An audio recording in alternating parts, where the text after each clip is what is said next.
Assalamualaikum warahmatullahi wabarakatuh. InsyaAllah hari ini kami akan menyampaikan tajuk fonetik Arab yang merangkumi 4 tajuk utama. Yang pertama, Jihaz An-Nutqi Al-Bashari, alat pertuturan manusia. Yang kedua, Al-Muntajat Al-Fonemat Al-Arabiyah, penghasilan fonem Arab. Yang ketiga, Anwa' Al-Maqati' Al-Arabiyah, jenis suku kata. Dan yang terakhir, Qawaid Al-Maqati' Al-Arabiyah, peraturan suku kata. Jihaz An-Nutqi Al-Bashari, alat pertuturan manusia. Mari kita lihat alat pertuturan manusia. Alat pertuturan manusia merangkumi gusi belakang, gusi depan, gigi atas, bibir bawah, rahang, peti suara, rongga hidung, lelangit keras, anak tekak, lidah di bahagian belakang, tengah, depan, hujung dan rongga tekak.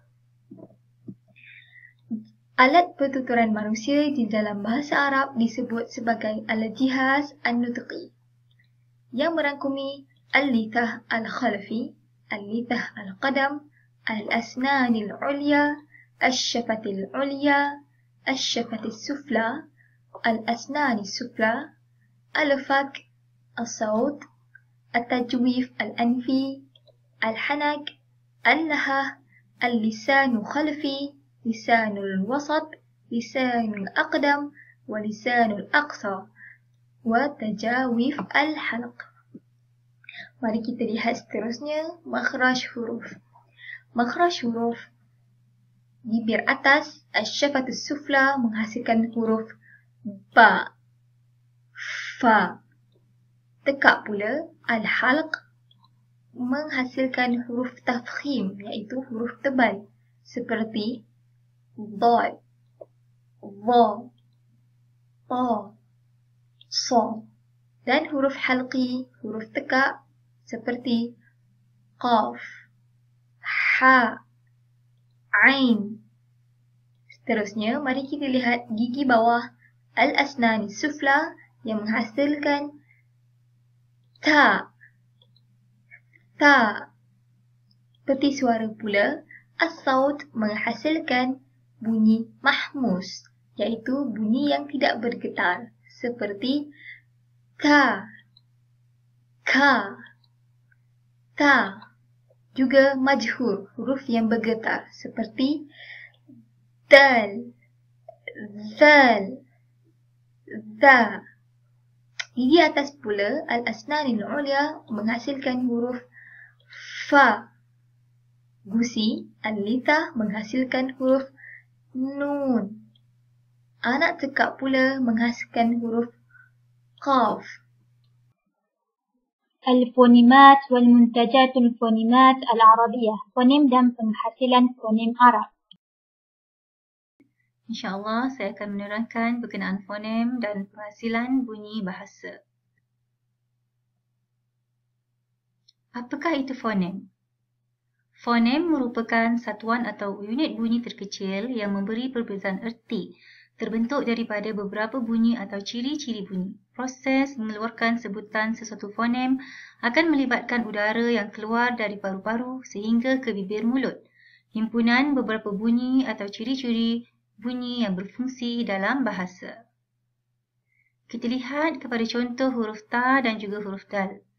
Semasa penyebutan huruf ta, pita suara yang terletak di tenggorok tidak bergetar. Lidah mendatar dan udara terkena sekatan di antara hujung lidah dengan gusi tanpa menghasilkan bunyi lantunan. Semua tempat yang disebutkan ini menghasilkan beberapa jenis bunyi yang membentuk huruf ta. Bagi huruf dal pula, semasa penyebutannya, pita suara mengalami getaran, lidah mendatar dan udara menghadapi sekatan di antara hujung lidah dengan gusi serta menghasilkan bunyi lantunan. Proses sedemikian akhirnya menghasilkan huruf dal. Kita lihat di sini pertalian di antara sebutan dengan realisasi tulisan. Dalam sesetengah keadaan, sesuatu huruf ditulis tanpa disebut pengucapan tetapi sebenarnya huruf itu tetap wujud. Penyesuaian dalam proses penyebutan menyebabkan ia tidak timbul dalam sebutan. Contohnya, Al-Qamar, Asy-Syams. Lam tidak dibunyikan kerana pengaruh huruf shim. Al-Qamar pula, lam dibunyikan sebab tiada pengaruh qaf. Ini menunjukkan bahawa pertuturan dan penulisan mempunyai kaedah masing-masing dan tiada percanggahan di antara huruf fonem dan lambang huruf fonem, di mana lambang menunjukkan kepada asal dan penyebutan pula bergantung kepada situasi susunan antara huruf. Bunyi-bunyi bahasa. Alat-alat pertuturan manusia menghasilkan dua jenis bunyi, iaitu bahasa dan bukan bahasa, iaitu gerak tubuh. Bunyi bahasa terhasil daripada alat-alat pertuturan manusia. Terdapat tiga jenis bunyi bahasa, iaitu vokal, konsonan dan bunyi diftong. Bunyi bukan bahasa dihasilkan oleh alat-alat pertuturan, tetapi mesej yang ingin disampaikan tidak difahami sepenuhnya. Contoh bunyi batuk, berdehem, pergerakan tangan. Cara menghasilkan bunyi bahasa. Yang pertama, majhur, getaran. Yang kedua, mahmus, tidak bergetar. Yang ketiga, muhayyid ataupun neutral. Yang keempat, infijari, letupan. Ihtikaki, geseran. Ma'i' atau mutawassit, geluncur. Istifal, menurun. Isti'ala, menaik. Dan itbaq. Kita pergi satu persatu. Yang pertama, majhur. Majhur ialah keadaan di mana pita suara yang terletak di tenggorok bergetar semasa penyebutan berlaku. Contohnya, dal dan dal. Mahmus berbeza dengan majhur. Mahmus tidak bergerak semasa penyebutan berlaku. Contoh, thin dan ta. Muhayyid. Dalam hal keadaan ini, neutral merujuk kepada keadaan kedua-dua pita suara semasa bertemu rapat dan menyekat laluan udara. Kemudian dilepaskan dengan kuat sehingga seperti meletup. Khas kepada sifat amzah. Infijari pula dilihat sebagai dentuman yang kuat yang dilepaskan oleh dua organ pertuturan sebaik sahaja bertemu rapat ketika penyebutan. Suara seolah-olah tersekat. Contohnya huruf kaf. Ihtikaki atau geseran berlaku apabila dua organ pertuturan bertemu secara tidak rapat yang membolehkan udara melepasi celah kedua-duanya dengan menghasilkan bunyi desiran. Contohnya ialah huruf ha. Waqfi iaitu keadaan di mana aliran nafas tertutup sebelum bermula sebutan, kemudian kembali semula kepada aliran tersebut. Contoh huruf dal. Mutawassit atau geluncur berlaku bila udara dilepaskan secara perlahan tanpa mengeluarkan bunyi desiran seperti yang berlaku di huruf ain, waw dan juga ya. Istifal atau menurun pula merujuk keadaan tengah dan pangkal lidah yang mendatar di dasar mulut semasa penyebutan huruf berlaku. Contohnya huruf ta, the. Isti'ala atau menaik dikhususkan kepada kedudukan bahagian belakang lidah yang terangkat ke arah langit dan bahagian hadapannya mendatar ketika penyebutan. Contoh huruf ghain. Dan yang terakhir sekali, itbaq adalah keadaan di mana belakang lidah terangkat ke arah langit, bahagian tengah lidah menurun dan bahagian depannya menaik ke kawasan gusi. Okay, sekarang kita lihat kepada contoh huruf-huruf dengan kelompoknya. Kita lihat di sini, ya, huruf ta, ta, kaf, hinggalah ke akhirnya, di mana contoh kita lihat kepada qaf, ia berbentuk waqfi dan juga mahmus. Kita lihat ke bawah, ya, contohnya dikelompokkan kepada ihtikaki dan juga mahmus. Ha, ihtikaki, mahmus, ghain, ihtikaki, majhur. أنواع المقاطع العربية. Jenis suku kata Arab. Bismillahirrahmanirrahim. Saya akan menerangkan kepada anda tentang al-maqta' atau suku kata dalam bahasa Arab. Pengenalan. Suku kata ialah satuan unit bunyi yang terdiri daripada satu vokal sahaja atau vokal yang didahului atau diikuti oleh konsonan dan merupakan bahagian daripada sesuatu kata. Suku kata merupakan unit bunyi yang lebih besar daripada fonem dan lebih kecil daripada morfem. Suku kata disebut sebagai al-maqta' dalam bahasa Arab dan syllable dalam bahasa Inggeris. Al-maqta' atau suku kata dalam bahasa Arab terbahagi kepada 3 jenis. Yang pertama adalah al-maqta' al-munfatih, suku kata terbuka. Al-maqta' al-munfatih atau suku kata terbuka ialah suku kata yang berakhir dengan huruf vokal. Intaha bisa'id. Contohnya, ba, di. Jenis yang kedua adalah al-maqta' al-munghaliq, suku kata tertutup. Al-maqta' al-munghaliq atau suku kata tertutup ialah suku kata yang berakhir dengan huruf konsonan. Intaha bisamit. Contohnya, min. Jenis yang ketiga adalah al-maqta' mudha'if al-ighlaq, suku kata tertutup berganda. Al-maqta' mudha'if al-ighlaq atau suku kata tertutup berganda ialah suku kata yang berakhir dengan huruf konsonan dengan dua huruf konsonan. Intaha bisamitaini. Contohnya, bah. Sebagai rujukan, sa'id iaitu huruf vokal terbahagi kepada dua. Yang pertama, sa'id qasir atau vokal pendek, iaitu baris atau harakat pendek sama ada fathah, kasrah atau dhammah. Yang kedua, sa'id tawil atau vokal panjang, iaitu harakat panjang atau huruf illah sama ada huruf alif, waw atau ya yang berbaris mati. Seterusnya, sin sukun mewakili huruf konsonan. Ha harakah mewakili huruf vowel atau vokal. Jenis suku kata dari sudut kepanjangan dan kependekan huruf konsonan dan vokal dalam bahasa Arab terbahagi kepada tiga bentuk. Yang pertama, qasir atau pendek, iaitu suku kata yang terbina daripada samit konsonan dan sa'id qasir vokal pendek. Contohnya, ba. Yang kedua, mutawassit atau pertengahan, iaitu suku kata yang terbina daripada samit konsonan dan sa'id tawil vokal panjang, iaitu bi. Atau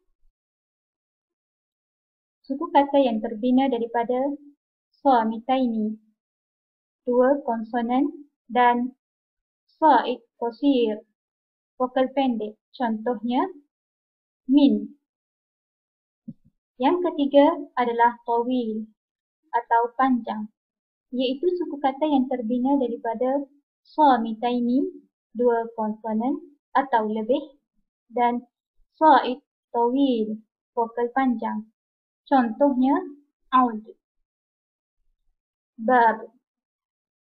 Atau suku kata yang terbina daripada salasah sawamit, tiga huruf konsonan, dan sa'id qasir vokal pendek. Contohnya, abd, badr. Al-maqta' al-munfatih atau suku kata terbuka terbahagi kepada dua. Yang pertama, al-maqati' munfatihah tantahi bisa'id qasir, iaitu suku kata terbuka yang diakhiri dengan vokal pendek. Contohnya, daripada kalimah darasa dicerakinkan menjadi da, ra, sa. Da satu suku kata, ra satu suku kata, dan sa satu suku kata. Yang kedua, al-maqati' al-munfatihah tantahi bisa'id tawil, iaitu suku kata terbuka yang diakhiri dengan huruf vokal panjang. Contohnya, kalimah la, ma, dan fi. Seterusnya, al-maqta' al-munghaliq atau suku kata tertutup iaitu suku kata yang diakhiri dengan huruf konsonan. Contohnya, min, an, kul.